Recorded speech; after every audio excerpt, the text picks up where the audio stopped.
Millet Marvels, changing the way world eats by Tenali Double Horse. Cancer రాకముందే వస్తుందో లేదో అని తెలుసుకోవడానికి ఒక క్వాంటమ్ టెస్ట్ వచ్చింది అని చెప్తున్నారు. అది ఏంటండి అసలు? క్యాన్సర్ బాడీలో డిటెక్ట్ అయిన తర్వాత మనం యూజువల్గా క్యాన్సర్కి నార్మల్ సెల్స్కి ఉన్న డిఫరెన్స్ని చాలా క్లినికల్ ట్రయల్స్ అయ్యి ఎపిడెమియాలజికల్ స్టడీస్ అయ్యి అవి ఎంత సెన్సిటివ్గా ఉన్నాయి ఎంత స్పెసిఫిక్గా ఉన్నాయి అనేది తెలుసుకున్న తర్వాతే అందుబాటులోకి వస్తుంది. లంగ్ క్యాన్సర్ని కూడా ముందుగానే డిటెక్ట్ చేయొచ్చు. లంగ్ క్యాన్సర్ అన్నది ఇవాళ రోజున ప్రపంచంలో 100లో 2/3 లంగ్ క్యాన్సర్స్ అనేది స్మోకర్స్లోనే వస్తాయి. నెక్స్ట్ 4 క్యాన్సర్ల వల్ల వచ్చి చనిపోయే సంఖ్యతో పోలిస్తే ఊపిరితిత్తుల క్యాన్సర్ ఒక్కదాని వల్ల వచ్చి చనిపోయే జనాభా ఎక్కువగా ఉందండి. ఇంకా ఏ క్యాన్సర్స్ మనం త్వరగా గుర్తించలేము. చాలా క్యాన్సర్స్ మనకి అడ్వాన్స్ స్టేజెస్లోనే బయటపడతాయండి. ఇన్హరెంట్గా మన బాడీలోనే ఏర్పడుతున్నాయి కాబట్టి తెలుసుకుంటానికి కొంచెం టైం పడుతుంది. చాలా క్యాన్సర్స్ ఇలాగే ప్రజెంట్ అవుతాయి అనమాట. ఇవన్నీ చాలా క్యాన్సర్స్లో కలిపి చేయటం వల్ల మనం ఎక్కువ మందిని వాళ్ళ రోజున క్యూర్ చేసే అవకాశాలు ఉన్నాయి. క్యాన్సర్ క్యూర్ అవుతుందా? క్యాన్సర్ క్యూర్ అవుతుందా అన్నది చాలా ఇంపార్టెంట్ క్వశ్చన్ అండి. కొన్ని అవయవాల్లో మొదలైన క్యాన్సర్ 4వ దశలో ఉన్న క్యాన్సర్ కూడా ఒక క్రానిక్ డిసీజ్ కింద మారే అవకాశాలు చాలా ఉన్నాయి. Welcome to iDream media. So జనరల్గా క్యాన్సర్ వచ్చాక టెస్టుల ద్వారా తెలుసుకుంటాం, బయాప్సీతోని అది క్యాన్సరా కాదా అని తెలుసుకుంటూ ఉంటాము. సో ఎంత దూరం వెళ్ళింది ఏంటి అనేది పెట్ స్కాన్, ఎంఆర్ఐ ఇలాంటి వాటి ద్వారా తెలుసుకుంటూ ఉంటాం. అయితే ఇప్పుడు క్యాన్సర్ వచ్చాక కన్నా ముందే తెలుసుకోవచ్చంట.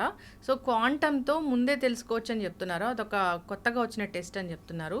సో ఏంటి ఆ టెస్ట్, దీని గురించిన వివరాలతో పాటు సో బ్రెయిన్ ట్యూమర్ వస్తే ఒక వ్యాక్సిన్ వచ్చింది, సో ఎలాంటి సర్జరీస్ లేకుండానే దీన్ని తగ్గించవచ్చు, ట్రీట్మెంట్ లేకుండానే అంటున్నారు. సో పూర్తి వివరాలు తెలుసుకుందాం క్యాన్సర్ గురించి. మనతో పాటు ప్రముఖ medical oncologist doctor Deepak Koppaka గారు ఉన్నారు. డాక్టర్ గారు నమస్తే. నమస్తే డాక్టర్ గారు, జనరల్గానే క్యాన్సర్ వస్తే తెలుసుకుంటారు, లక్షణాలు ఉంటాయి అట్లా. క్యాన్సర్ రాకముందే వస్తుందో లేదో అని తెలుసుకోవడానికి ఒక క్వాంటమ్ టెస్ట్ వచ్చింది అని చెప్తున్నారు. అది ఏంటండి అసలు? సో క్యాన్సర్ బాడీలో డిటెక్ట్ అయిన తర్వాత మనం యూజువల్గా pet scan or CT scan, MRI ఇలాంటి టెస్టుల ద్వారా ఏ సివియారిటీతో ఏ ఎక్స్టెంట్లో ఉంది అని తెలుసుకుంటాం. బయాప్సీ ద్వారా క్యాన్సర్ ఉందా లేదా అని తరచూ యూజ్ చేసే టెక్నాలజీస్ ఇవ్వండి. ఇవాళ రోజున చాలా కొత్త టెక్నాలజీస్ అందుబాటులో ఉన్నాయన్నమాట. లిక్విడ్ బయాప్సీ అని చెప్పి బ్లడ్కి సంబంధించిన బ్లడ్లో క్యాన్సర్కి సంబంధించిన కొన్ని ఆనవాళ్ళు సర్క్యులేట్ అవుతూ ఉంటాయి అన్నమాట. సో ఇవాళ రోజున బ్లడ్లో ఆ క్యాన్సర్ ఆనవాళ్ళని డిటెక్ట్ చేసి క్యాన్సర్ బాడీలో ఉందా లేదా అని తెలుసుకునే టెక్నాలజీస్ ఉన్నాయి. అలాగే ఇప్పుడు మీరు చెప్తున్న క్వాంటమ్ బయోసైన్సెస్ అని బెంగళూరు బేస్డ్ ఒక స్టార్టప్ ఉందన్నమాట. సో వాళ్ళు ఏం చేస్తారంటే క్వాంటమ్ టెక్నాలజీ యూజ్ చేసి, క్వాంటమ్ డాట్ సెన్సర్స్ యూజ్ చేసి వాళ్ళు ఈ క్యాన్సర్కి నార్మల్ సెల్స్కి ఉన్న డిఫరెన్స్ని వాళ్ళు టెస్ట్ చేయడానికి ట్రై చేస్తున్నారు అనమాట. సో ఇది ఇంకా రీసెర్చ్ దశలోనే ఉంది. వాళ్ళకి ప్రూఫ్ ఆఫ్ కాన్సెప్ట్ స్టడీస్ కొన్ని చేస్తున్నారు. బట్ ఇది యాక్చువల్గా మనకి అందుబాటులోకి రావడానికి, దీని ద్వారా క్యాన్సర్ని ముందు డిటెక్ట్ చేయడానికి ఇంకా చాలా టైం పడుతుందండి. సో ఇవన్నీ ఎలా హెల్ప్ అవుతాయంటే వీటిని స్క్రీనింగ్ టెక్నిక్స్ అంటాం అనమాట. సో ఒక స్క్రీనింగ్ టెక్నిక్కి చాలా సెన్సిటివిటీ, స్పెసిఫిసిటీ అని కొన్ని పారామీటర్స్ అవి మీట్ అయ్యి ఫాల్స్ పాజిటివ్స్, ఫాల్స్ నెగిటివ్స్ ఎక్కువగా లేకుండా ఉండే టెక్నాలజీనే మనం రెగ్యులర్ ప్రాక్టీస్లో యూజ్ చేయడం జరుగుతుందన్నమాట. ఇప్పుడు బ్రెస్ట్ క్యాన్సర్ అయిందనుకోండి, దాంట్లో మ్యామోగ్రామ్ అని యూజ్ చేస్తాం అనమాట. దానికి చాలా హై స్పెసిఫిసిటీ ఉంటుంది. అలాగే గర్భసంచి ముఖద్వారం సర్వైకల్ క్యాన్సర్కి మనం Pap smear, HPV DNA analysis అని టెస్టులు చేసి ఇవి క్యాన్సర్ ఉన్నాయా లేదా ఈ ఆర్గన్స్లో అన్నది మనం గుర్తిస్తాం అనమాట. సో ఆ టెక్నాలజీ యూజ్ చేయడానికి చాలా క్లినికల్ ట్రయల్స్ అయ్యి ఎపిడెమియాలజికల్ స్టడీస్ అయ్యి అవి ఎంత సెన్సిటివ్గా ఉన్నాయి ఎంత స్పెసిఫిక్గా ఉన్నాయి అనేది తెలుసుకున్న తర్వాతే అందుబాటులోకి వస్తాయి అనమాట. సో సిమిలర్గా ఈ క్వాంటమ్ టెక్నాలజీ ఏదైతే వాళ్ళు చెప్తున్నారో ప్రస్తుతానికి అది ఇంకా రీసెర్చ్ దశలోనే ఉంది. అది వ్యాలిడేట్ అయ్యి మన నార్మల్ పబ్లిక్కి అవైలబుల్ అవ్వడానికి ఇంకా చాలా టైం పడుతుంది అనమాట.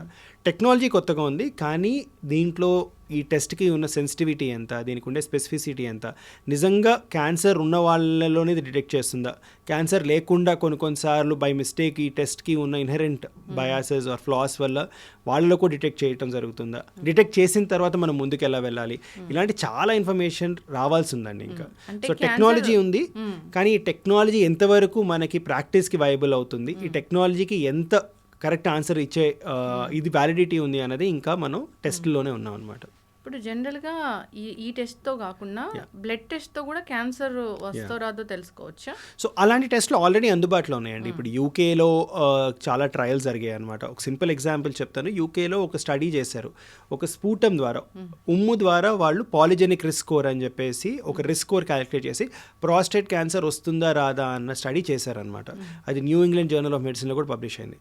దాంట్లో ఏం చేశారంటే నార్మల్ పబ్లిక్లో ఈ స్పూటం అనాలిసిస్ చేసి పాలిజెనిక్ రిస్క్ స్కోర్ హై ఉన్న వాళ్ళలో ఎంఆర్ఐ తీసి ఎంఆర్ఐ ఆర్ రెగ్యులర్గా మనం యూస్ చేసే పిఎస్ఐ టెస్ట్ని వాళ్ళు చెక్ చేసి వాళ్ళు చూసింది ఏంటంటే పాలిజెనిక్ హై రిస్క్ స్కోర్ ఉన్న వాళ్ళలో ఎంఆర్ఐలో క్యాన్సర్ లేదు, కానీ బయోప్సీలో క్యాన్సర్ డిటెక్ట్ చేసే టెక్నాలజీ ఆ టెస్ట్ ద్వారా తెలిసిందనమాట. అంటే సింపుల్గా ఒక స్పూటం ఉమ్ములో వాళ్ళు ప్రాస్టేట్ గ్రంథిలో క్యాన్సర్ ఉందా లేదా అది ఇంకా ఎంఆర్ఐలో కనిపించిన దశలోనే గుర్తించడం జరిగిందనమాట. సో అలా మనకి బ్లడ్లో కూడా బాడీలో చాలా క్యాన్సర్స్ ఇవాళ రోజున క్యాన్సర్ పెరిగిన తర్వాత అది బ్లడ్ డ్రా చేసుకుంటుంది దాని గ్రోత్కి, దాని ఎగ్జిస్టెన్స్కి. ఆ టైంలో కొన్ని క్యాన్సర్ సంబంధించిన డిఎన్ఏ, క్యాన్సర్ సంబంధించిన కొన్ని కణాలు సర్క్యులేషన్లోకి వెళ్తాయి అన్నమాట. సో ఆ సర్క్యులేషన్లో ఉన్న ఆ సెల్స్ని డిటెక్ట్ చేసి దాని ద్వారా బాడీలో క్యాన్సర్ ఏర్పడిందా అన్నది ఇవాళ రోజున యాక్టివ్ రీసెర్చ్ డొమైన్లో ఉంది. అవి కూడా ఇంకా అందుబాటులో లేవండి, ఇంకా ఇవి స్టడీ రూపంలోనే ఉన్నాయన్నమాట. ఇవి ఇంకా వ్యాలిడేట్ అయ్యి మార్కెట్లోకి వచ్చి మన పేషెంట్స్ జనరల్ పబ్లిక్ అవైలబిలిటీ రావడానికి ఇంకొక 5 to 10 years పట్టే అవకాశాలు ఉన్నాయన్నమాట. బట్ అగైన్ ఈ ప్రతి టెస్ట్కి కొన్ని ఫాల్స్ పాజిటివ్స్ ఉంటాయి. ఎందుకు పాజిటివ్ వస్తుందంటే బాడీలో మనకి వైట్ సెల్స్ ఆర్ బాడీలో ఇమ్యూనిటీకి సంబంధించిన కొన్ని సెల్స్ రెగ్యులర్గా దాంట్లో డిఎన్ఏ చేంజెస్ జరుగుతూ ఉంటాయి అనమాట. ఆ డిఎన్ఏ చేంజెస్ కూడా బ్లడ్ సర్క్యులేషన్లో రావటం, దీన్ని చిప్స్ అంటాం అనమాట. క్లోనల్ హెమటోపాయిసిస్ ఆఫ్ ఇండిటర్మినేట్ సిగ్నిఫికెన్స్ అంటాం అనమాట. ఇలాంటి చిప్స్కి సంబంధించిన కొన్ని ఫాల్స్ డిఎన్ఏస్ వచ్చి అవి కూడా క్యాన్సర్ లాగా మనకి మిమిక్ అవుతాయి అనమాట. సో వీటిని నార్మల్ క్యాన్సర్ని ఇంకెలా డిఫరెన్షియేట్ చేయాలి అన్నది కూడా ఇంకా రీసెర్చ్ దశలో ఉంది. సో ఇవన్నీ అహెడ్ ఆఫ్ టైం ఉన్నాయి. ఇవాళ రోజున ఇవి ఉన్నాయి అని చెప్పి మనకు తెలియటం ఇంపార్టెంట్, కానీ ఇవి క్యాన్సర్ని ముందే డిటెక్ట్ చేస్తాయని ఇంకా ఫుల్ ప్రూఫ్ ఎవిడెన్స్ రాలేదు మనకి. క్యాన్సర్ ముందు డిటెక్ట్ చేయడానికి మనం జనరల్గా చేయాల్సిన టెస్టులు కొన్ని ఉన్నాయండి. అంటే ఇప్పుడు బ్రెస్ట్ క్యాన్సర్ ప్రపంచవ్యాప్తంగా, భారతదేశంలో కూడా మోస్ట్ కామన్ క్యాన్సర్ అనమాట.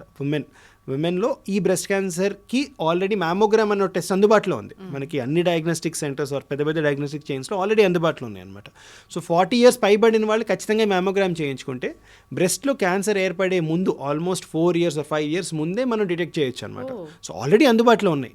అలాగే సర్వైకల్ క్యాన్సర్ ఇంతకుముందు భారతదేశంలో 2013-15 సంవత్సరం ముందు వరకు భారతదేశంలో కామనెస్ట్ క్యాన్సర్ విమెన్లో ఏంటి అంటే సర్వైకల్ క్యాన్సర్ ఆర్ గర్భసంచి ముఖద్వారపు క్యాన్సర్. దానికి కూడా ఆల్రెడీ స్క్రీనింగ్ అందుబాటులో ఉందన్నమాట. ప్యాప్స్మియర్ అంటాం, హెచ్పివి డిఎన్ఏ అనాలిసిస్ అంటాం. ఇవి ఆల్రెడీ అందుబాటులో ఉన్నాయి. దీంట్లో కూడా ఏంటంటే క్యాన్సర్ ఏర్పడే ఆల్మోస్ట్ 5 to 8 years ముందే మనకి డిటెక్ట్ చేసే అవకాశాలు ఉన్నాయి అన్నమాట. అలా లంగ్ క్యాన్సర్ ఎవరికైతే పేషెంట్స్కి స్మోకింగ్ హిస్టరీ చాలా ఎక్కువగా ఉంటుందో, రోజుకి ఒక ప్యాకెట్ సిగరెట్ 20 years పై తాగిన వాళ్ళని, వాళ్ళు 50 years పైబడిన వాళ్ళకి లోడోస్ సిటీ స్కాన్ చేసి కూడా లంగ్ క్యాన్సర్ని మనం తొందరగా గుర్తించవచ్చు. దీనివల్ల lung cancer related death or మార్టాలిటీని ఆల్మోస్ట్ 20% తగ్గించవచ్చు అనమాట. అలా పెద్ద క్యాన్సర్కి కూడా ఉన్నాయి, ప్రాస్టేట్ క్యాన్సర్కి కూడా ఉన్నాయి అనమాట. సో ఇలా కొన్ని క్యాన్సర్స్ అంటే యాక్చువల్గా కామన్గా ఉండే క్యాన్సర్స్కి ఆల్రెడీ టెస్టులు అందుబాటులో ఉన్నాయి అనమాట. సో మనం ఈ కొత్త టెస్టుల కంటే ముందు ఈ టెస్టులు చేయించుకొని ఈ టెస్టులు చేసిన తర్వాత కూడా క్యాన్సర్ మిస్ అయితే ఈ క్వాంటమ్ డిటెక్షన్ మెథడ్స్ కానివ్వచ్చు, లిక్విడ్ బయోప్సిస్ కానివ్వచ్చు, అవి యూజ్ చేయొచ్చు అనమాట. అంటే బ్రెస్ట్ క్యాన్సర్ వస్తుందో రాదో ఒక 3-4 ఏళ్ల ముందే తెలుసుకోవడానికి ఇవి ఆల్రెడీ ఇప్పుడు జనరల్ ప్రాక్టీస్ ఎక్కడైతే ఎస్టాబ్లిష్ అయ్యి ఉన్నాయి, యూఎస్ కానివ్వండి, కెనడా కానివ్వండి, యూకే, జపాన్, సింగపూర్, ఇలాంటి దగ్గర 40 years పైబడిన వాళ్ళకి అది it is important that women are counselled and they do get this mammogram done అనమాట. ఇంకా మన దేశంలో టాటా మెమోరియల్ హాస్పిటల్ వీళ్ళు చేసిన స్టడీస్లో మనకి మ్యామోగ్రామ్స్ అందుబాటు లేని పక్షంలో clinical breast examination, cell breast examination, ultrasound అది ఎక్కువగా అందుబాటులో ఉంటుందన్నమాట. ఇవి చేసి కూడా క్యాన్సర్ని మనం ముందే గుర్తించవచ్చు అని చెప్పి జరుగుతుందన్నమాట. సో ఆల్రెడీ ఉన్నాయి, మనకి ఇంకా అవగాహన లేదు, మన జనరల్ పబ్లిక్కి తెలియడం చాలా ఇంపార్టెంట్ అనమాట. ప్యాప్స్మియర్ గర్భాశయ ముఖద్వార క్యాన్సర్ వస్తుందో రాదో 8 ఏళ్ల ముందే తెలుసుకోవచ్చు. సో గర్భసంచి ముఖద్వారపు క్యాన్సర్ 100లో 95 పైబడిన వాళ్ళకి 95% కంటే ఎక్కువ మందికి ఇది హెచ్పివి అని చెప్పి ఒక వైరల్ ఇన్ఫెక్షన్ వల్ల వస్తుందండి. సో ఈ వైరల్ ఇన్ఫెక్షన్ అందరికీ ఉంటుంది, కానీ చాలా మందికి బాడీలో ఇమ్యూనిటీ దీన్ని తొలగించేస్తుంది అనమాట. ఎవరికైతే రిపీటెడ్ ప్రెగ్నెన్సీ ఉంటుందో ఆర్ అన్హైజీనిక్ కండిషన్స్లో ఉంటారో ఆర్ మల్టిపుల్ సెక్స్ పార్ట్నర్స్ ఉంటారో వీళ్ళని ఏమైపోతుంది అంటే ఆ హెచ్పివి అన్నది ఆ సర్విక్స్లో రీటైన్ అయిపోవటం వల్ల ఆ సర్విక్స్లో ఉండే లైనింగ్ మెంబ్రెయిన్ ఆ పొరని ఎఫెక్ట్ చేసి ఆ కణాలు మెల్లగా క్యాన్సర్ కింద మారుతాయి అన్నమాట. సో ముందు సర్వైకల్ ఇన్సిటు నియోప్లాజం అంటాం అనమాట. వీటిల్లో ఏంటి అంటే ఇంకా ఆ పొర పూర్తిగా క్యాన్సర్ కింద మారకుండా కొన్ని చెడ్డ కణాలు మాత్రమే చేరుతాయి అనమాట. అవి 3 దశల్లో అనమాట, CAN1, CAN2, CAN3. ఈ 3 దశలు అయిన తర్వాత ఆ మెంబ్రెయిన్ని బ్రీచ్ అయినప్పుడు క్యాన్సర్ కింద మారుతుంది అనమాట. సో CAN1లో ఆల్మోస్ట్ 100లో 90 మందికి అది రిజాల్వ్ అయిపోతుంది అసలు ఏం చేయకుండా. CAN2, CAN3లో క్యాన్సర్ కింద మారే అవకాశాలు ఎక్కువగా ఉంటాయి అనమాట. సో ఈ ప్యాప్స్మియర్ ద్వారా మనకి ఈ కణాలు ఏ మోతాదులో ఉన్నాయి, క్యాన్సర్ కింద ఉన్నాయా లేదా అనేది తెలుస్తుంది. HPV పర్సిస్ట్ అయ్యి ఉందా లేదా, HPV DNA అనాలిసిస్ అంటాం అనమాట. అది 5 ఏళ్ళకి ఒకసారి చేసినా సరిపోతుందండి. ఈ ప్యాప్స్మియర్ HPV DNA అనాలిసిస్ 5 ఏళ్ళకి ఒకసారి చేసినా మనకి ఈ కణాలు క్యాన్సర్ కింద మారే అవకాశాలు ఉన్నాయా లేదా తెలుస్తుంది అనమాట. సో ఆల్రెడీ టెక్నాలజీ అందుబాటులో ఉంది, కానీ జనాలు రెగ్యులర్గా హెల్త్ చెకప్స్కి వెళ్ళినప్పుడు విమెన్ పర్టిక్యులర్గా మ్యామోగ్రామ్ ఒకటి, ఈ ప్యాప్స్మియర్ అన్నది HPV DNA అనాలిసిస్తో చేయించుకుంటాం మంచిది. డాక్టర్ గారు చాలా చక్కగా చెప్పారు. అయితే లంగ్ క్యాన్సర్ని కూడా ముందుగానే డిటెక్ట్ చేయొచ్చా? సో లంగ్ క్యాన్సర్ అన్నది ఇవాళ రోజున ప్రపంచంలో 100లో 2/3 లంగ్ క్యాన్సర్స్ అనేది స్మోకర్స్లోనే వస్తాయండి. ఈ స్మోకింగ్ హిస్టరీ హెవీగా ఉన్న వాళ్ళల్లో మనకి లోడో CT స్కాన్ వాడుతూ మనం లంగ్ క్యాన్సర్ని డిటెక్ట్ చేసే అవకాశాలు ఉన్నాయి. కానీ అందరికి కాదండి, స్మోకింగ్ హెవీగా చేసేవాళ్ళకి, అంటే రోజుకి ఒక ప్యాకెట్ ఆఫ్ సిగరెట్ తాగుతూ అది 20 years పైన కంటిన్యూస్గా తాగుతున్న వాళ్ళలో, వాళ్ళు 50 years ఏజ్ గ్రూప్లో కనుక ఉంటే, 50 or 55 years పైబడిన వాళ్ళకి ఇలా యాన్యువల్ లోడో CT స్కాన్ యూజ్ చేసి మనం క్యాన్సర్ని గుర్తించే అవకాశాలు ఉన్నాయన్నమాట. వస్తుందో రాదో, ఏ క్యాన్సర్ ఏర్పడాలన్నా బాడీలో ఒక చిన్న కంతి రూపంలో మొదలవుతుందండి. సో ఈ లోడో CT స్కాన్ చేయడం వల్ల ఊపిరితిత్తుల్లో అలాంటి కంతులు ఏమైనా ఉన్నాయా లేదా అన్నది తెలుసుకునే అవకాశాలు ఉన్నాయి. ఆ కంతి ఎలా ఉంది, దాని సైజ్ ఎంత, అది ఏ డైరెక్షన్లో పెరుగుతుంది, అది సాలిడ్గా ఉందా, సెమీ సాలిడ్గా ఉందా అన్నది CT స్కాన్ ద్వారా తెలుస్తుంది అనమాట. దీంట్లోనే ఒక చాలా ప్రైమ్ ఎగ్జాంపుల్ ఏంటంటే, రీసెంట్గా దీన్నే AI యూజ్ చేస్తూ ఈ CT స్కాన్, ఒక CT స్కాన్ తీసి AI టెక్నాలజీ యూజ్ చేస్తూ దీనివల్ల క్యాన్సర్ కింద ఈ కంత మారే అవకాశాలు ఎంత ఉన్నాయి అని డిటెక్ట్ చేసే టెక్నాలజీ అందుబాటులో ఉందన్నమాట. సో వీళ్ళలో ఏంటి అంటే ఆల్మోస్ట్ నెక్స్ట్ 6 years పాటు ఒక CT స్కాన్ చేస్తే 6 ఏళ్ల తర్వాత వీళ్ళకి క్యాన్సర్ వచ్చే రిస్క్ ఉందా లేదా అన్నది AI టెక్నాలజీ మనకి డీసెంట్ సెన్సిటివిటీ స్పెసిఫిసిటీతో చెప్పగలుగుతుంది అనమాట. కానీ ఇంకా రిపీటెడ్ స్కాన్స్ చేయటం వల్ల, దాంట్లో ఏ టెక్నాలజీ యూజ్ చేయటం వల్ల మనకి ఇంకా బెటర్ ఆన్సర్స్ వచ్చే అవకాశాలు ఉన్నాయన్నమాట. కానీ అందుబాటులో ఉన్న టెక్నాలజీస్ చాలా క్యాన్సర్స్ని డిటెక్ట్ చేసే అవకాశాలు ఉన్నాయి. సో ఊపిరితిత్తుల క్యాన్సర్, బ్రెస్ట్ క్యాన్సర్ అనేది ప్రపంచవ్యాప్తంగా కామనెస్ట్ క్యాన్సర్స్ అనమాట. సో యాక్చువల్గా USలో స్టడీ ఒకటి చేసిన దాంట్లో ఏంటంటే, ఊపిరితిత్తుల క్యాన్సర్ వల్ల వచ్చి చనిపోయిన సంఖ్య తీసుకుంటే నెక్స్ట్ 4 క్యాన్సర్ల వల్ల వచ్చి చనిపోయే సంఖ్యతో పోలిస్తే ఊపిరితిత్తుల క్యాన్సర్ ఒక్కదాని వల్ల వచ్చి చనిపోయే జనాభా ఎక్కువగా ఉందన్నమాట. సో అంత సివియర్ డిసీజ్, అంత సీరియస్ డిసీజ్ అనమాట. ఎందుకు ఊపిరితిత్తుల క్యాన్సర్ని మనం తొందరగా గుర్తించలేము అంటే, ఊపిరితిత్తులు అనేది చాలా పెద్ద ఆర్గన్ అనమాట. దీంట్లో వచ్చే చిన్న చిన్న కంతల్ని మనం డిటెక్ట్ చేయలేం, దానివల్ల పేషెంట్స్కి ఎటువంటి ఇబ్బంది రాదు. ఎప్పుడైతే ఈ కంత పెరిగి పక్కనున్న అవయవాలకు స్ప్రెడ్ అవటమో, లేదంటే అక్కడ పక్కనున్న ఆర్గన్స్ని కనుక డ్యామేజ్ చేయడం జరుగుతుందో, ఆర్ బాగా పెద్దగా గాలి తీసుకోవడానికి ఇబ్బంది అవటం, దగ్గు రావడం జరుగుతుందో, అప్పుడే టెస్టులు చేయిస్తారనమాట. ప్రపంచవ్యాప్తంగా ఈ ఊపిరితిత్తుల క్యాన్సర్ అనేది 60 to 70% అడ్వాన్స్ స్టేజెస్లో బయటపడతాయి. భారతదేశంలో ఆల్మోస్ట్ 80% లంగ్ క్యాన్సర్స్ అనేది స్టేజ్ 3, స్టేజ్ 4లోనే బయటపడతాయి అనమాట. సో అలాంటి పేషెంట్స్లో ప్రాబబ్లీ ఈ AI ఆర్ లిక్విడ్ బయోప్సీస్ కానివ్వండి, క్వాంటమ్ టెక్నాలజీస్ కానీ హెల్ప్ అయ్యే అవకాశాలు ఉన్నాయన్నమాట. ఓకే డాక్టర్ గారు, ఇంకా జనరల్గా ఈ లంగ్ క్యాన్సర్ ఒకటి మనం తొందరగా గుర్తించలేము అంటారు. ఇంకా ఏ క్యాన్సర్స్ని మనం త్వరగా గుర్తించలేము అంటే, తయారైంది, ట్యూమర్ ఉంది, అయినా మనకి లక్షణాలు కనపడలేదు అని ఏ ఉంటాయి అసలు? సో యాక్చువల్లీ చాలా క్యాన్సర్స్ మనకి అడ్వాన్స్ స్టేజెస్లో బయటపడతాయండి. సో క్యాన్సర్ అంటే ఏంటి అంటే, క్యాన్సర్ అంటే బాడీలో కొన్ని కణితులు లిమిట్ దాటి పెరగటం, అవి వేరే అవయవాలకు పాగటాన్ని మనం క్యాన్సర్ అంటాం అనమాట. సో ఇన్హెరెంట్గా మన బాడీలోనే ఏర్పడుతున్నాయి కాబట్టి ఇవి తెలుసుకుంటానికి కొంచెం టైం పడుతుంది అనమాట. సో కామన్గా విమెన్లో ఓవర్లుక్ చేసేది, మీ స్క్రీనింగ్ అవన్నీ చేయించుకుని ఓవర్లుక్ చేసేది ఏంటంటే ఓవేరియన్ క్యాన్సర్. దీంట్లో ఏమవుతుంది అంటే, ఓవరీస్ నుంచి క్యాన్సర్ ఏర్పడుతుంది. కడుపులో ఉన్న పొర పెరిటోనియం మొమెంటంకి స్ప్రెడ్ అయ్యి నీరు చేరటం, దానివల్ల క్రమేణా ఆకలి తగ్గిపోవటం, కడుపులో నీరు చేరటం, యూరినరీ ప్రాబ్లమ్స్ రావటం, బౌల్ హ్యాబిట్స్ మారటం జరిగి దాని తీవ్రంగా మారిన తర్వాత హాస్పిటల్ ప్రెజెంట్ అవుతారు అనమాట. స్టమక్ క్యాన్సర్ సిమిలర్గా స్టమక్ లోపల కూడా క్యాన్సర్స్ ఏర్పడే అవకాశాలు ఉన్నాయి. అవి ఏమవుతాయి అంటే, మెల్లగా కడుపులో అలా పెరిగి పెరిగి పెరిగి ఆహారం తీసుకునే లెవెల్ తగ్గిపోతుంది అనమాట. సడన్గా ఆకలి తగ్గిపోవటం, కొంచెం తిన్న కడుపు నిండినట్టు అయిపోవటం, తిన్న తర్వాత వామిటింగ్స్ అవటం, ఇలాంటి ప్రెజెంటేషన్స్తో పేషెంట్స్ ఎప్పుడైతే మా దగ్గరికి వస్తారో అప్పటికే రోగం చాలా తీవ్రంగా మారే అవకాశాలు ఉన్నాయన్నమాట.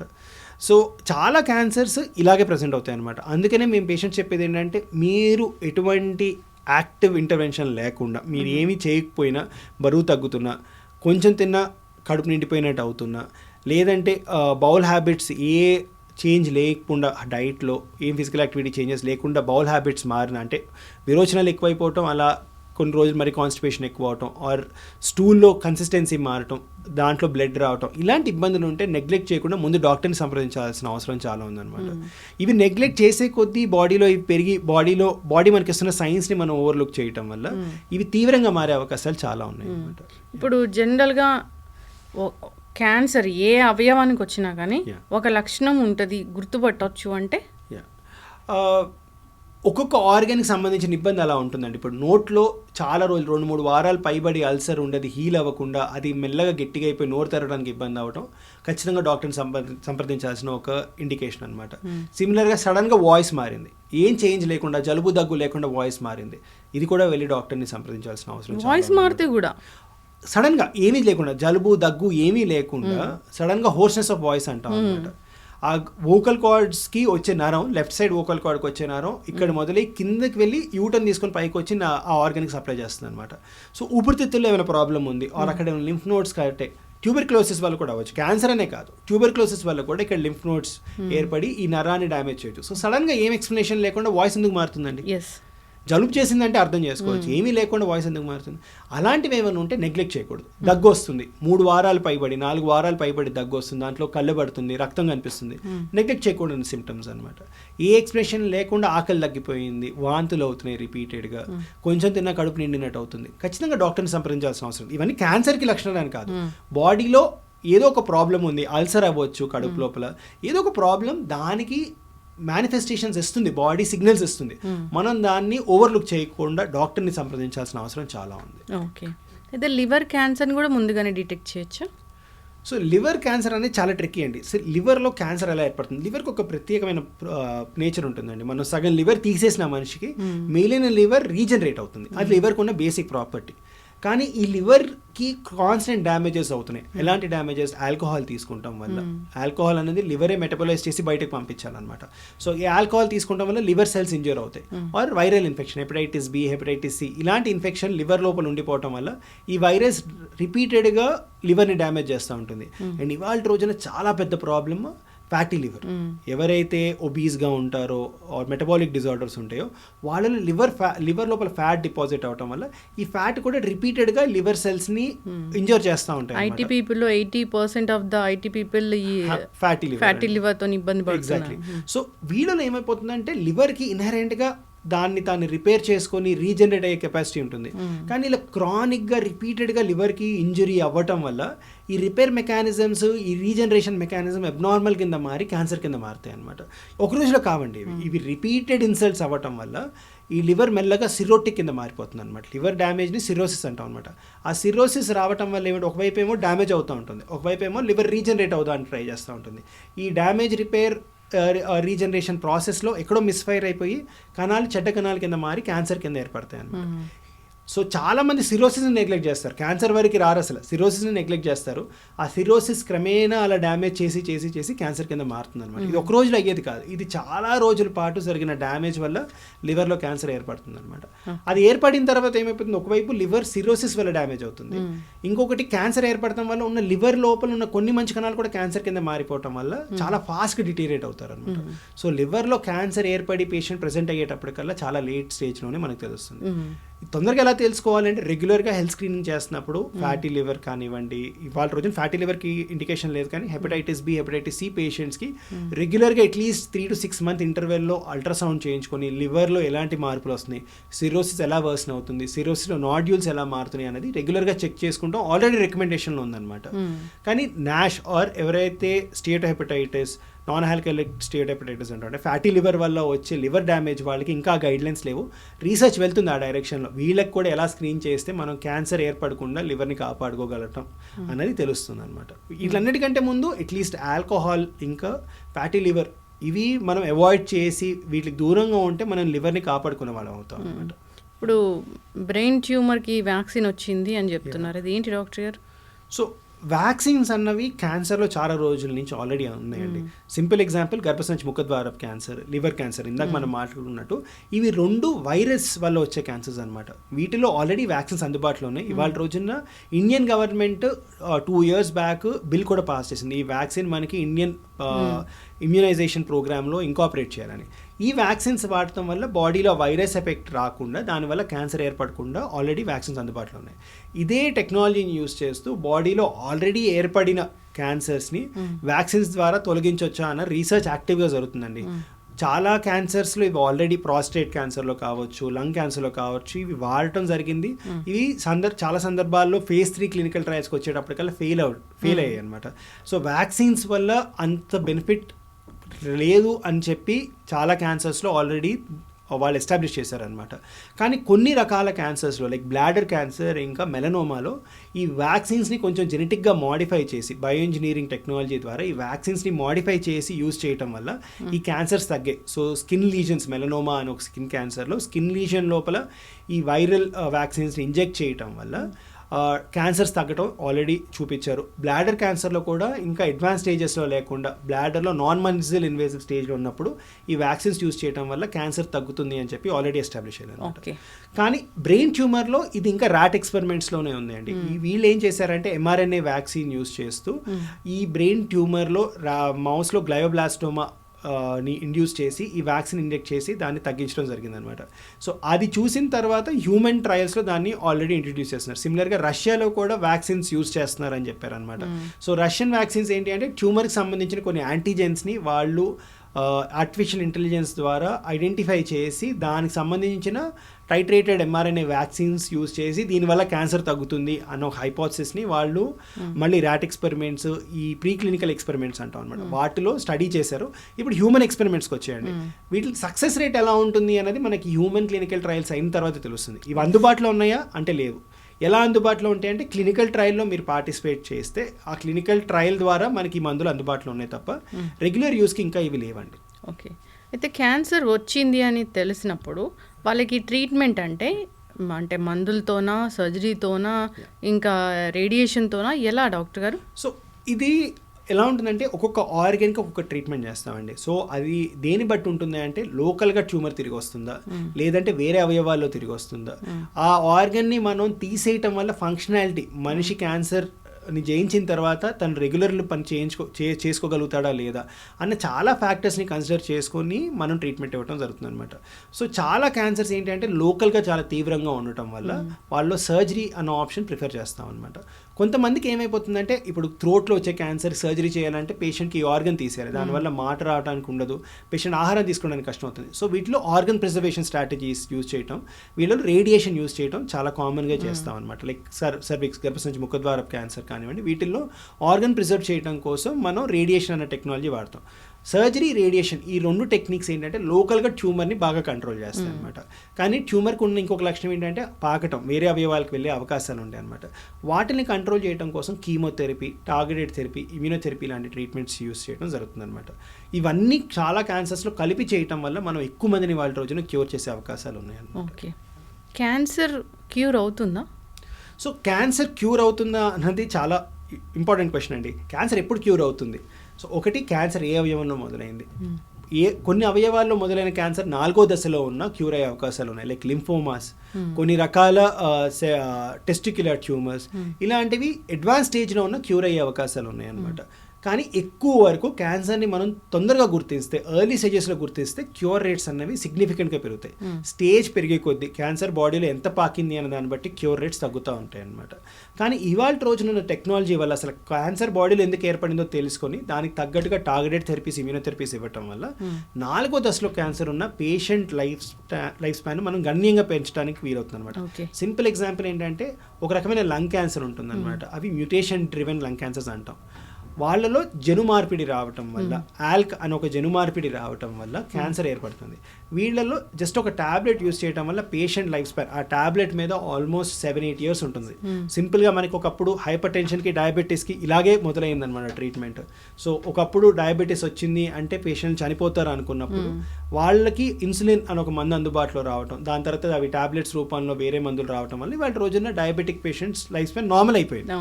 క్యాన్సర్ కూడా రాను వాళ్ళ రోజున టెక్నాలజీస్ కరెక్ట్గా డెవలప్ అవుతుంటే, ఇప్పుడున్న టెక్నాలజీ కన్నా కరెక్ట్ ట్రెజెక్టరీలో వెళ్తే మాత్రం క్యాన్సర్ కూడా ఒక క్రానిక్ డిసీజ్ కింద మారే అవకాశాలు చాలా ఉన్నాయి. అవి అడ్వాన్స్ స్టేజ్లో డయాగ్నోస్ అయితే. అదే ఎర్లీ స్టేజెస్లో డయాగ్నోస్ అయితే చాలా తక్కువ ట్రీట్మెంట్స్తో, అంటే ఒక 3 to 6 months ట్రీట్మెంట్స్తోనే మనం పూర్తిగా క్యూర్ చేసే అవకాశాలు ఉన్నాయి అన్నమాట. ఓకే, ఒకసారి క్యాన్సర్ వచ్చింది, ఒక ఆర్గాన్కి క్యాన్సర్ వచ్చింది, ట్రీట్మెంట్ తీసుకున్నారు, తగ్గిపోయింది, మళ్ళీ వచ్చే అవకాశం ఉంటుందా? సో మళ్ళీ వచ్చే అవకాశాలు ఉంటాయండి. అది ఏ స్టేజ్లో డయాగ్నైజ్ అయింది అన్న దాన్ని బట్టి తిరిగి వచ్చే అవకాశాలు ఏంటి అనేది తెలుస్తుంది అనమాట. అడ్వాన్స్ స్టేజ్లో డయాగ్నైజ్ అయితే తిరిగి వచ్చే అవకాశాలు పెరుగుతాయి. ఎర్లీ స్టేజ్లో డయాగ్నైజ్ అయితే తిరిగి వచ్చే అవకాశాలు తక్కువగా ఉంటాయి అనమాట. చాలా మంది పేషెంట్స్ మమ్మల్ని అడిగేది తిరిగి రాకుండా మేము ఏం చేయాలి. సో వీటికి ఏంటి అంటే ఖచ్చితంగా ట్రీట్మెంట్ అయిపోయింది అన్నంత మాత్రాన డాక్టర్ దగ్గరికి వెళ్ళకూడదని కాదండి. రెగ్యులర్ పీరియాడికల్ ఇంటర్వెల్స్లో డాక్టర్ దగ్గరికి వెళ్తే తిరిగి వస్తుందా రావట్లేదా అన్నది తొందరగా డయాగ్నోస్ చేసే అవకాశాలు ఉన్నాయన్నమాట. తొందరగా డయాగ్నోస్ చేస్తే మళ్ళీ క్యూరేటివ్ ట్రీట్మెంట్ ఇంట్రడ్యూస్ చేసి మళ్ళీ క్యాన్సర్ని బాడీలో వేరే అవయవాలకు స్ప్రెడ్ అవ్వకముందే మనం తీసే అవకాశాలు చాలా ఉన్నాయన్నమాట. రీసెంట్గా ఒక నెల కిందట NEJMలో ఇంకొక ఆర్టికల్ వచ్చిందండి. Colon cancer patient surgery chemotherapy అయిపోయిన వాళ్ళలో ఫిజికల్గా యాక్టివ్గా ఉండటం, ఒక 2 years పాటు ఒక స్ట్రక్చర్డ్ ఫిజికల్ యాక్టివిటీ ప్రోగ్రామ్లో పేషెంట్స్ ఎన్రోల్ చేశారు. కొంతమందికి రెగ్యులర్గా లైఫ్ స్టైల్ లీడ్ చేయమని చెప్పారు అనమాట. ఎవరైతే స్ట్రక్చర్డ్ ఫిజికల్ యాక్టివిటీ చేశారో వాళ్ళలో క్యాన్సర్ రికరెన్స్ రిస్క్ ఆల్మోస్ట్ 30% తగ్గుతుందన్నమాట. సో ట్రీట్మెంట్ అయిపోయిన తర్వాత దిస్ ఇస్ అన్ ఆపర్చునిటీ పేషెంట్స్కి కూడా ఇప్పుడు హెల్దీ లైఫ్ స్టైల్ లీడ్ చేయడానికి, అంటే మంచి ఫుడ్ తీసుకుంటూ రెగ్యులర్గా ఫిజికల్ యాక్టివిటీ మీద ఫోకస్ చేస్తూ ఆల్కహాల్, స్మోకింగ్ లాంటి సబ్స్టెన్స్ అబ్యూస్కి దూరంగా ఉంటే మన క్యాన్సర్ రికరెన్స్ రిస్క్ని గణనీయంగా తగ్గించుకోవచ్చు అనమాట. సో ఆల్మోస్ట్ ఒక ట్రీట్మెంట్ ఇవ్వటం వల్ల క్యాన్సర్ రిస్క్ 30% తగ్గుతుంది. ఆ ట్రీట్మెంట్ లాంటి అవసరాలు ఏమీ లేకుండా రెగ్యులర్గా ఫిజికల్గా యాక్టివ్గా ఉంటేనే క్యాన్సర్ రిస్క్ 30% తగ్గడం అనేది ఫినామినల్ అండి. ఫర్ ద ఫస్ట్ టైం ఇది ప్రూవ్ అయింది అనమాట. క్లినికల్ ట్రయల్ ద్వారా, phase 3 క్లినికల్ ట్రయల్ ద్వారా ఇది ప్రూవ్ అయింది. సో క్యాన్సర్ ట్రీట్మెంట్ అయిపోయిన తర్వాత హెల్దీ లైఫ్ స్టైల్కి ఎంత తొందరగా వెళ్తే అంత మంచిది. ఆ హెల్దీ లైఫ్ స్టైల్ని కన్సిస్టెంట్గా పాటిస్తూ ఉంటే మన క్యాన్సర్ తిరిగి వచ్చే అవకాశాలు గణనీయంగా తగ్గుతాయి. ఎట్లా ఉంటుంది డాక్టర్ గారు హెల్దీ లైఫ్ స్టైల్ అంటే? సో హెల్దీ లైఫ్ స్టైల్ అంటే first it starts with diet అండి.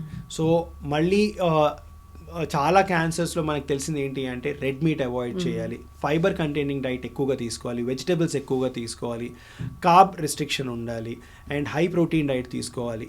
ఇలాంటిది చాలా చాలా ఇంపార్టెంట్ అనమాట. అండ్ సబ్స్టెన్స్ అబ్యూస్కి, ఆల్కహాల్కి కానీ సిగరెట్కి కానీ it's better that they totally avoid after this. దీనికి హెల్ప్ తీసుకోవడం చాలా అవసరం అనమాట. నెక్స్ట్ వచ్చేసి physical activity. So structured physical activity. So ఇప్పుడే క్యాన్సర్ ట్రీట్మెంట్ అయిపోయిన పేషెంట్స్కి రేపు మీరు 10,000 steps స్టార్ట్ చేయాలంటే వాళ్ళ వల్ల కాదు. వాళ్ళు ఇంకా ట్రీట్మెంట్ రిలేటెడ్ సైడ్ ఎఫెక్ట్స్ నుంచి రికవర్ అవుతూ ఉంటారు అనమాట. సో వాళ్ళకి light or mild physical activity చేయడం చాలా ఇంపార్టెంట్ అనమాట. క్రమేణా ఒక 2-3 months తర్వాత ఫిజికల్ యాక్టివిటీ నుంచి light or moderate mild physical activity అంటే రోజు ఇంట్లో చేసే పనులు చేయటం, బేసిక్ కుకింగ్ చేయటము, కొంచెం డస్టింగ్ చేయటము, కొంచెం వాక్ చేయటము, అంటే చెమట పట్టకుండా ఫాస్ట్గా మాట్లాడుతూ చేయగలం పనులని మనం light or mild physical activity అంటాం అనమాట.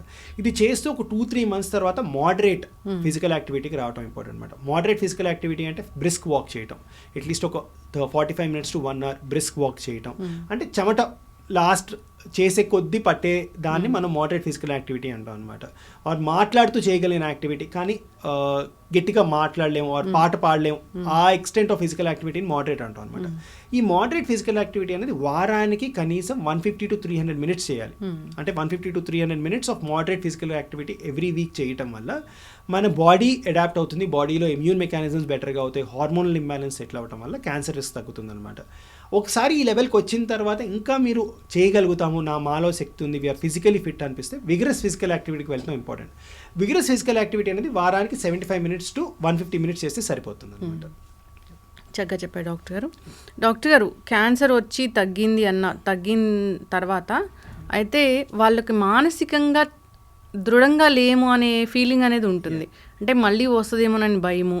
అంటే మీరు ఒక మెడికల్ ఆంకాలజిస్ట్గా మందులు ఇచ్చి క్యాన్సర్ తగ్గించడం వరకే చెప్తారా? అంటే మీరు మెంటల్గా ఇలా ఉండాలి, స్టేబుల్గా ఉండాలి, స్ట్రాంగ్గా ఉండాలి, అది కూడా చెప్తారా? సో మెడికల్ ఆంకాలజిస్ట్ అంటే యాక్చువల్గా పేషెంట్స్ ట్రీట్మెంట్స్ అయిపోయిన తర్వాత ఫాలోఅప్ కూడా మా కిందే ఉంటారండి, because physicians by profession. So వాళ్ళందరికీ చెప్పేది ఏంటంటే ట్రీట్మెంట్ ఒక భాగం, చాలా ఇంపార్టెంట్ భాగం వాళ్ళ లైఫ్లో. అని ఒకసారి ట్రీట్మెంట్ అయిపోయిన తర్వాత క్యాన్సర్ తిరిగి వస్తుందా రాదా అన్న రోజువారీ భయంతో వాళ్ళు ఉండటం చాలా it's not good for their health. And ఓవరాల్గా దీనివల్ల బాడీ ఇమ్యూనిటీ మీద కూడా ఎఫెక్ట్ పడుతుంది అనమాట. వాళ్ళకి ఇంతకుముందు మేము పెద్ద చెప్పడానికి ఆప్షన్స్ ఉండేవి కాదు. ఇవాళ రోజున ఎవిడెన్స్ కూడా ఉండటం వల్ల వీళ్ళకి చెప్తుంది ఏంటి అంటే క్యాన్సర్ ట్రీట్మెంట్ అయిపోయింది అంటే ఒక మేజర్ హర్డిల్ని వాళ్ళు క్రాస్ చేశారు. కానీ దీని తర్వాత ఈ ఆపర్చునిటీని వాళ్ళు తీసుకొని హెల్తీ లైఫ్ స్టైల్ వైపు వెళ్తే క్యాన్సర్ రిస్క్ తగ్గుతుంది అని చెప్పి. సో వాళ్ళకు కూడా ఏంటి అంటే ఇంత ట్రీట్మెంట్ నాకు మా ఇంట్లో వాళ్ళు తీసుకొచ్చి ఇప్పించారు, ఈ డాక్టర్స్ ఇచ్చారు, నర్సెస్ ఇచ్చారు, కానీ మేము పార్టిసిపేట్ ఎంత చేయగలిగామో దీంట్లోనే ట్రీట్మెంట్ తట్టుకుంటాం వల్లే మా పార్టిసిపేషన్ అటు ఉంటుందన్నమాట. కానీ ఒకసారి ట్రీట్మెంట్ అంతా అయిపోయిన తర్వాత వాళ్ళని ఎడ్యుకేట్ చేసి ట్రీట్మెంట్ అయిపోయిన తర్వాత ఇప్పుడు మీరు యాక్టివ్గా పార్టిసిపేట్ చేయాలి మీ రికవరీలో, ఇప్పుడు మీరు యాక్టివ్గా క్యాన్సర్ తిరిగి రాకుండా పార్టిసిపేట్ చేయాలి, దానికి ఒక స్ట్రక్చర్ ఉంది, దానికి ఇవి స్టెప్స్ మీరు ఫాలో అవ్వాలి. వచ్చిన 3 month ఇంటర్వెల్లో ఈ స్టెప్స్లో వాళ్ళు ఎంతవరకు ఫాలో చేశారు, ఏమేమి చేయలేకపోయారు, ఎందుకు చేయలేకపోయారు, దానికి ఏమైనా సైకలాజికల్ కౌన్సిలింగ్ కావాలా, లేదంటే డైటీషియన్ ఒపీనియన్, ఎటువంటి డైట్ వాళ్ళకి కస్టమైజ్ చేసి ఇవ్వాలి, అలాగే వాళ్ళు ఎలాంటి స్ట్రక్చర్డ్ ఎక్సర్సైజ్ చేస్తున్నారు, దాంట్లో వాళ్ళకి వస్తున్న ఇబ్బంది ఏంటి అనేది ఒక లెందీ డిస్కషన్ ఉంటుందండి. ఇది చేయటం వల్ల పేషెంట్స్కి కూడా యాక్టివ్ పార్టిసిపేషన్ ఉంటుంది, వాళ్ళకు కూడా ఆ డెలిగేట్ అవుతున్నాము, మా ట్రీట్మెంట్ అయిపోయిన తర్వాత మా క్యాన్సర్ రాకుండా మేము యాక్టివ్గా ఫోకస్ చేస్తున్నాం నమ్మకం రావటం వల్ల పేషెంట్స్కి ఒక 3 months or 6 months into this process they start believing that they can overcome this disease. So అది టైం పడుతుంది, కానీ ఇట్స్ అ జర్నీ అండి టు బీ దేర్. ఎస్. అయితే డాక్టర్ గారు క్యాన్సర్ వచ్చిందని బయటికి చెప్పుకోవడానికి భయపడుతూ ఉంటారు. ఆ ట్రీట్మెంట్ అనేది కూడా ఇప్పుడు ఏమైనా అడ్వాన్స్ ట్రీట్మెంట్ వచ్చిందా, అంటే జుట్టు రాలిపోతుంది, ఇంకా కాల్ చేస్తారు అట్లాగా అలా భయాలు చాలా ఉంటాయండి. కానీ యాక్చువల్గా ఈ జుట్టు రాలిపోవడం అనేది కూడా చాలా ట్రాన్సియంట్గా జరుగుతుంది. పేషెంట్స్కి అది అయిపోయిన తర్వాత ఒక 3 to 6 months తర్వాత జుట్టు వచ్చేస్తుంది. కానీ ఇవాళ రోజున కొన్ని రకాల కీమోథెరపీస్కి అసలు జుట్టు రాలట్లేదు, అలాగే టార్గెటెడ్ థెరపీస్, ఇమ్యూనోథెరపీస్కి అసలు జుట్టు రాలటం అన్నది జరగదు అనమాట. రేడియేషన్ అనగానే కూడా భయపడతారు, కాల్ చేస్తారా ఏంటి అనేది. రేడియేషన్ అనేది ఇచ్చే అవయవం బట్టి అండి, బ్రెస్ట్కి కానీ గర్భసంచి ముఖద్వారం కానీ వాళ్ళ రోజున అడ్వాన్స్ రేడియేషన్స్ వల్ల చాలా మినిమల్ సైడ్ ఎఫెక్ట్స్ వస్తున్నాయి. అసలు పేషెంట్స్ కూడా తెలియదు వాళ్ళకి అంత ట్రీట్మెంట్ ఇస్తున్నారు అని చెప్పేసి.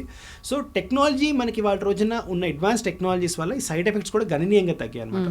సో భయపడాల్సిన అవసరం లేదు, సైడ్ ఎఫెక్ట్స్ మేనేజ్మెంట్ బెటర్గా ఉన్నాయి, సైడ్ ఎఫెక్ట్స్ రాకుండా కూడా వాళ్ళ రోజున చాలా ప్రియంటివ్ ట్రీట్మెంట్స్ ఉన్నాయి. ధైర్యంగా ట్రీట్మెంట్ తీసుకొని ట్రీట్మెంట్ అయిపోయిన తర్వాత హెల్దీ లైఫ్ స్టైల్కి వస్తే చాలా ఈజీగా ఉండబోతుందండి. యంగ్స్టర్స్ ఎవరైనా పెళ్లిగా వాళ్ళకి క్యాన్సర్ వచ్చింది అన్నప్పుడు తగ్గిపోయిన తర్వాత వాళ్ళు నార్మల్ లైఫ్ లీడ్ చేయొచ్చు డాక్టర్ గారు? అవునండి.